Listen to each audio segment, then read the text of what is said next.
Today we're going over the premise of a kosher kitchen, utensils that can be koshered, and all of the things that are associated with a kosher kitchen. Stay tuned for more. Hi guys, today we're talking about koshering in the kosher kitchen. So, the extreme basics of a kosher kitchen is separate dishes for meat and dairy, as most of us know. And but what a lot of people get confused on is the point of when the dishes are clean, should I still keep them separate? Can they touch? And what even is the koshering process? So let's start with the koshering process. If you buy something brand new from the store and it was bought from, let's say, IKEA, you need to take it to a mikveh or a natural lake for toiveling, which is a process of for the process of purifying that object. All objects that will come in contact with food, either making food or plates, utensils, whatever it is, requires toiveling. So for that, um, you take it to a mikveh or to a lake. You say the blessing and you immerse Utensil. the utensil completely, and it's now a toiveled object and is good for use in a kosher kitchen.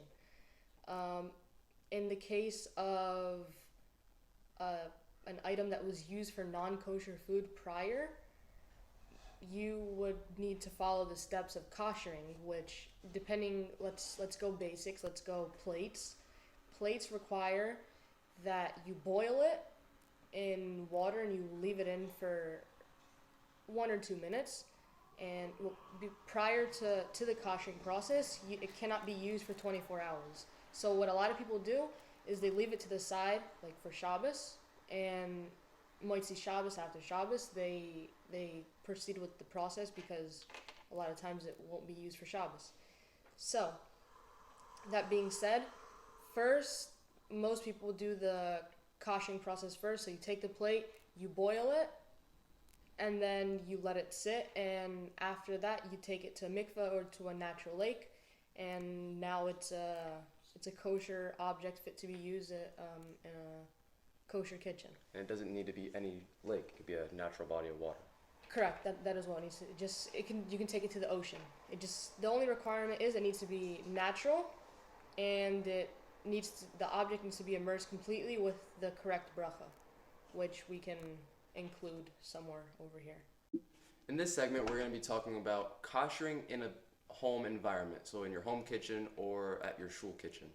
So basically, as I stated before, basics of kashrus is meat and dairy separate, obviously, parv, etc. But let's stick with meat and dairy. Just stick with koshering right now.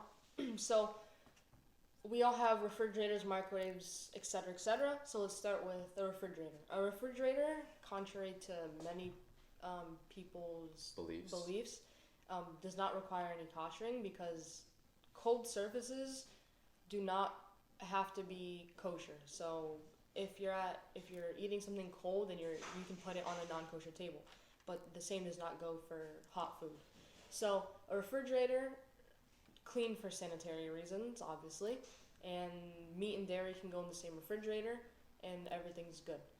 For a microwave, clean your microwave, just like whatever cleaning chemicals, clean it, and then you put a full cup of water, like a glass cup, fill it full with water, and you let it go for 10-15 minutes, and now it's a kosher microwave. Keep in mind that for everything that I say that requires heat to be applied, it cannot be used for 24 hours prior. So, as I stated previously as well, most people, since microwaves aren't used on Shabbos, they let it sit and let it wait for the 24 hours without the use, and then Motzi Shabbos, they actually do the koshering process. Motzi Shabbos is after Shabbos. They finish up the koshering process, which is just putting the cup with water in the microwave, and now you have a kosher microwave. Now, Daya, quick question. Can I still cook meat in there, even if I made it a dairy microwave? So, to many people have two microwaves, and other people's they have microwave tops, like that they put on top of the containers, and so that if like you keep the microwave parve, and so you put the top on for the meat, you put your top on for the dairy, and no top is parve. But each person does as they can. But keep in mind that as soon as you put meat into the microwave with no top or anything on, it's now a meat or fleishig microwave. And same goes if you put milk in the microwave or dairy product in the microwave without any top or anything, it's now a dairy microwave. And if you want it to go back to parve status, you need to redo the process again. Let's move on to stovetops. Stovetops, marble countertops, etc., all require high amount of heat to be koshered. So same goes, clean it, leave it spotless, and don't put anything hot on it for 24 hours. And once those 24 hours are up, you can either apply a blowtorch on The surface. the surface, or you can take a big boiling pot of water and you dump it on the stove top, or you dump it on the marble counter, etc., and now you have a koshered stove top or countertop. Same goes for the sink. Sinks, same thing. Don't use for 24 hours, and you apply either a blowtorch as well on every crevice, or you take a boiling pot of water and you as well apply it to every crevice. But what happens if I want to make meat on that counter? What happens to that counter? It's now a meat counter. Ah, okay. So Would the same apply if I use dairy? correct. So what many people do is they split their kitchen in half. So if they have like an island, the island's dairy, and the kitchen counter area is meat. Or a lot of people just like put plastic down if they want to use something, or like aluminum foil down, and that way there's no mixing at all of dairy and meat. And for parve as well, it depends upon the family, but many people just either make it on the dairy or the meat counter, depending. It goes along with what they're going to eat at that moment. So if they're gonna have brisket for dinner, they're gonna cut vegetables on a meat cutting board. There's no problem. Just keep in mind that you can't eat those vegetables with any dairy products.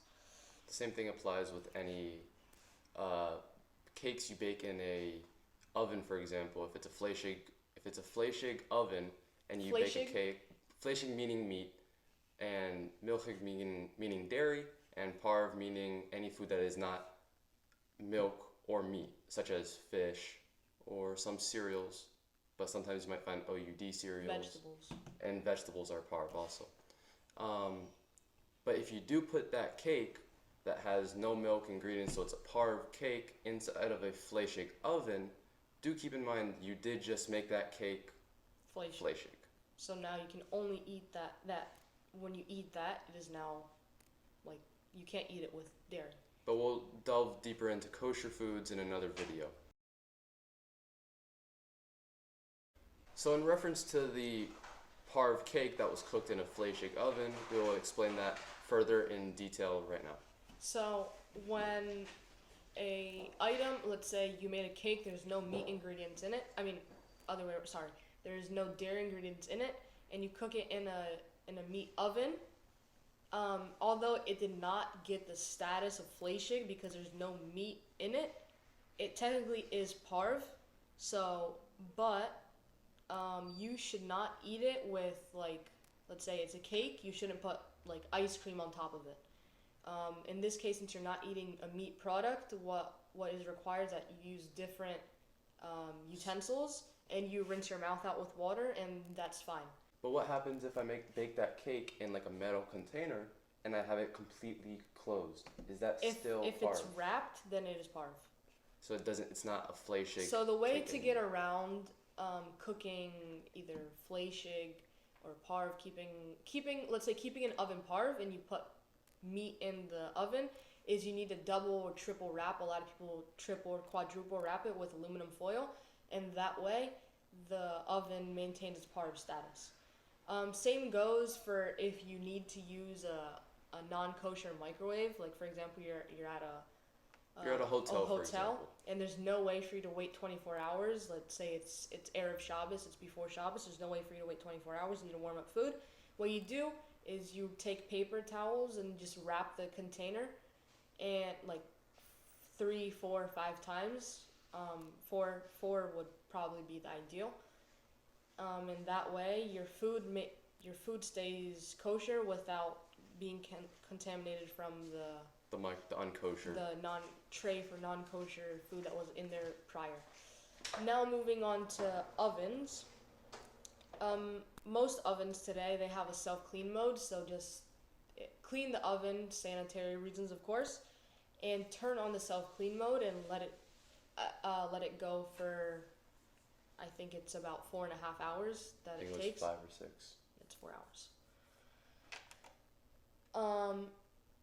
And same process goes, don't use it for 24 hours before. And if your oven does not have a self-clean mode, then you put it to the max temperature and you turn it on for 2 to 4 hours. That should be something that should be reviewed with your local rabbi to see a recommended time, because it also it fluctuates. But the ideal is if it has self-clean, turn on self-clean, and now it's a part of oven. What else is there in the kitchen? Oven. Let's go back to utensils. Utensils requires the same koshing process as plates do. So if let's say you just bought a new set of utensils from IKEA, it's the same thing. You just have to take it to a natural body of water, ocean, a natural lake, or a mikveh.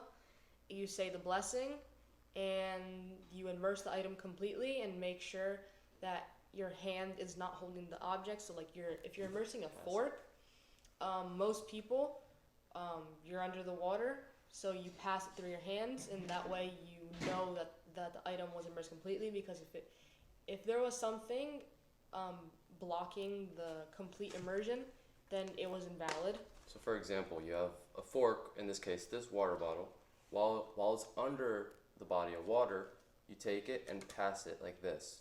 This way the whole utensil is completely touched by the body of water, and it's now officially toiveled after you make the bracha.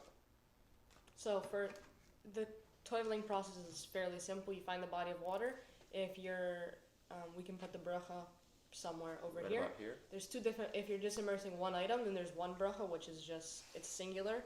And if there's multiple items, then it's a plural bracha, but only one bracha is required. You just need to keep in mind if you're toiveling one or more items. Koshering utensils is the same as koshering plates. You boil water to that like absolute max, and you immerse it in the water for a minute is good, and now you have kosher utensils. But same goes to say, don't use it for 24 hours before. And keep in mind, if you buy it straight from the store, it only requires toiveling. If you're, let's say, you got it from your friend and they don't keep kosher, and they're not Jewish, or they don't know if they toiveled it, you need to kosher it and toivel it. So, I got a pot from my friend. I need to, if it's a smaller pot, the ideal thing to do is boil it in the other pot. But if it's not possible, then blow torching the pot as well. Would suffice. And same goes, toiveling. You take it to the mikveh, the natural body of water. You immerse it, and now you have a completely kosher and fit item and fit to use in a kosher kitchen. This also applies to any water bottles that you have, like metal water bottles. Anything that comes in contact with food that a kosher keeping person is going to use, it needs to be toiveled, koshered, etc., etc. But there are some leniencies that if you're using it once, then it's fine to not toiveled. Koshered, it doesn't matter if it's not koshered, you may not use it. But toiveled, um, there are some leniencies, but the ideal thing to do is not use it at all until it's toiveled, because you want to use everything that you use, you want it to be pure. Like our houses are meant to be like little Beis Hamikdashes, like the little temples, holy temples. So everything needs to be on that higher spiritual level. And of course, for any specific questions or details, either leave a question down in the comment below, or of course ask your nearest Chabad rabbi or any rabbi around you. And there are always specific details and situations, but it's always good to get a second, third, or fourth opinion. Keep in mind also that there are certain materials of utensils that cannot be koshered.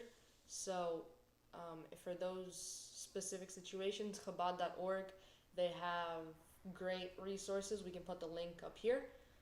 Or of course, reach out to any Chabad rabbis. I'm sure that they would be more than happy to answer any questions. And these materials, just for the sake of this video, would be china, non-stick pans, and like earthware, wood. There are a few more, but those are the top three that fall into this category of special products.